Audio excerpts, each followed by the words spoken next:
বিবর্তন and friends মোটিভেশনের মতন আর একটা ভিডিওতে আপনাদের সকলকে স্বাগত। যে মানুষগুলো বংশগত, মজ্জাগত, রক্তগত, অভিজাত বা বড়লোক শ্রেণীর মানুষ হয়, তাদের মনে না অহংকার, কোনো জেলাসি, তাদের ভেতরে এই জিনিসগুলো না আসে না। ওই রকমের ছবিগুলোই আমরা অনন্ত আম্বানির প্রি ওয়েডিং সেরিমনির যে অনুষ্ঠান সেখানে আমরা দেখেছি। যে লাক্সারিয়াস অ্যাটমসফিয়ার ক্রিয়েট করা হয়েছিল এবং যে লাক্সারিয়াস আয়োজনটা করা হয়েছিল এই প্রি ওয়েডিং সেরিমনি উপলক্ষে, সেই উপলক্ষে যে কার্যকলাপ এবং তার যে কয়েকটা ভিডিও ভাইরাল হয়েছে, সেইগুলো থেকে আমরা কিছু কিছু জিনিস যেগুলো নজর কেড়েছে মানুষের। প্রথমত অনন্ত আম্বানির প্রি ওয়েডিং সেরিমনিতে তার যে স্পিচটা যদি আপনি লক্ষ্য করেন, কতটা নম্র, কতটা ভদ্র, কতটা সভ্য মানুষের মতো বক্তব্য রেখেছেন, প্রত্যেককে সম্মান করে এত পোলাইটলি একটা বক্তব্য রেখেছেন। এবং সেখানে নিজের বাবা মা সম্পর্কে, নিজের কাছের মানুষ যারা ছিল তার, এবং তিনি আম্বানি পুত্র বলে তিনি একেবারে কোনো রকমের প্রবলেম লাইফে ফেস করেন তেমনটা কিন্তু হয়নি।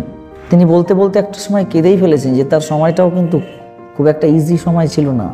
তাকে বডি শেমিংয়ের শিকার হতে হয়েছে, তাকে বিভিন্ন রকমের ট্রোলিংয়ের মধ্যে দিয়ে যেতে হয়েছে, তাকে নানান রকম সমালোচনার উত্তর দিতে হয়েছে। এবং তার সময়ে তার এই দুঃসময়ে যে মানুষগুলো তার পাশে ছিলেন তাকে কিন্তু তিনি ধন্যবাদ জানাতে ভোলেননি। এটা প্রমাণ করে যে কতটা সুন্দর অ্যাটমসফিয়ারে, কতটা সুশিক্ষিত অ্যাটমসফিয়ারে, ডাউন টু আর্থ অ্যাটমসফিয়ারে অনন্ত আম্বানি এবং তার ভাই তারা বড় হয়েছে। এটা কিন্তু ভুলে গেলে চলবে না।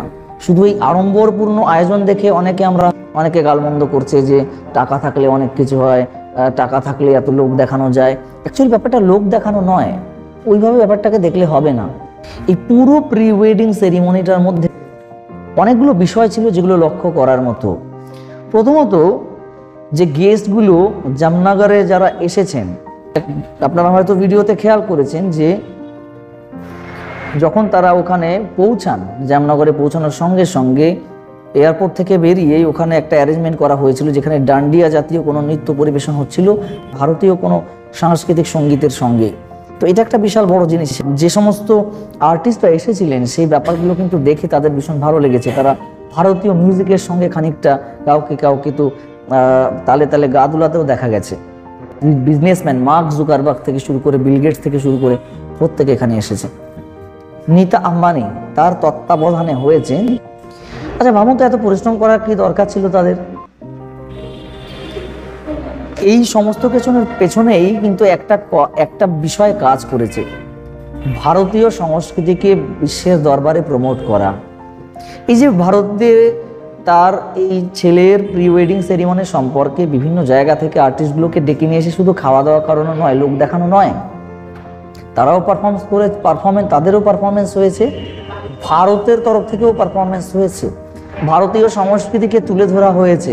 তারা ভারতীয় সংস্কৃতির সঙ্গে তাদের পরিচিতি ঘটেছে, মেলবন্ধন ঘটেছে, তাদের আগ্রহ জেগেছে। অনেকে বলে গেছেন আমরা আরো একবার ইন্ডিয়াতে আসতে চাই। তো এই যে বিষয়গুলো তৈরি হয়েছে না, এই বিষয়গুলো কিন্তু ভীষণভাবে এফেক্ট ফেলেছে সেই ফরেন গেস্ট যারা ছিলেন তাদের মধ্যে। তো ভারতীয় এই সংস্কৃতিকে তুলে ধরার একটা যে প্রয়াস তার ছেলের প্রি ওয়েডিং সেরিমনি অ্যারেঞ্জমেন্টের মাধ্যমে হয়েছে, সেটাকে আমরা কুর্নিশ জানাতে বাধ্য হই। সেই ভিডিওগুলো থেকে আমরা এটা শেখার চেষ্টা করব। একটা মানুষ যতই প্রতিপত্তিশীল হোক, ক্ষমতাশীল হোক, যতই সে ফাইন্যান্সিয়ালি যতটাই সে শিখরে পৌঁছাক না কেন, ডাউন টু আর্থ না হলে, মাটি কামড়ে না চললে ওই অহংকার বেশি দিন টেকে না। আমরা পাড়াগাঁয়ে দেখেছি কিছু মানুষ যারা ঠিকমতো খেতে পায়নি ছোটবেলায়, তাদের যখন দুটো পয়সা হয় না, তারা মানুষকে মানুষ মনে করে না, তারা ধরাকে সরা জ্ঞান করে চলে। কিন্তু এই আম্বানিদের তরফ থেকে কিন্তু এই ব্যাপারগুলো দেখা যায়নি, এবং এটা একবার নয়, বারবার হয়েছে। এই ব্যাপারগুলো আমরা দেখেছি।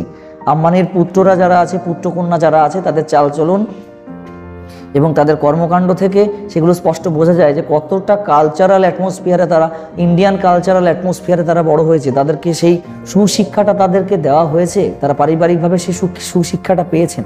মানে আমরা আমাদের ছেলে মেয়েগুলোকে সন্তান সন্ততিকে দিতে পারি না। অনেক কিছু শেখার রয়েছে।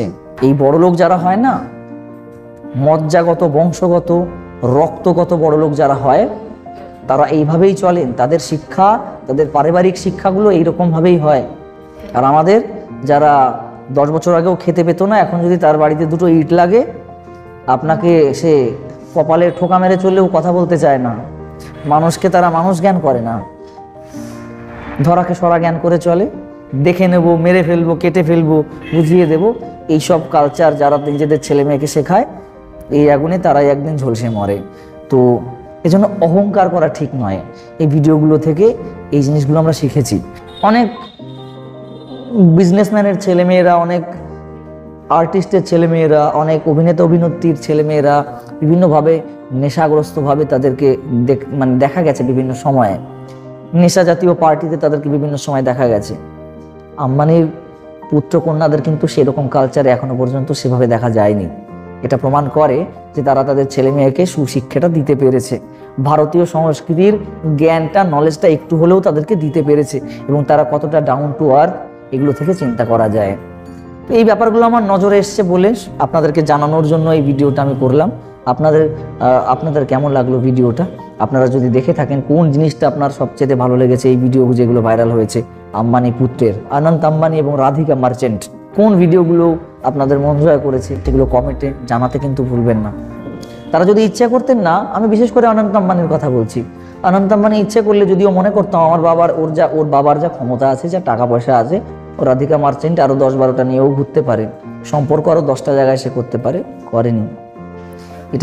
এটাকে বলা হয় শালীনতা, এটাকে বলা হয় ভদ্রতা, এটাকে বলা হয় নম্রতা, এটাকে বলা হয় পারিবারিক শিক্ষা, যেটা এখন আমরা আমাদের গ্রামাঞ্চলে বা আমাদের শহরাঞ্চলে আমাদের নিজেদের ছেলে মেয়েগুলোকে আমরা দিতে পারি না। এটা আমাদের এক প্রকার ব্যর্থতাই বটে। আপনারা অনেকেই আমার ভিডিও ভীষণভাবে দেখছেন, তো আপনাদের কাছে অনুরোধ রইল, আপনারা ভিডিও যখন দেখছেন সাবস্ক্রাইব করে পাশে থাকতে ভুলবেন না। চলুন, দেখা হচ্ছে পরবর্তী ভিডিওতে। ততক্ষণে সকলে ভালো থাকুন, সুস্থ থাকুন। জয় হিন্দ, বন্দে মাতরম। ধন্যবাদ।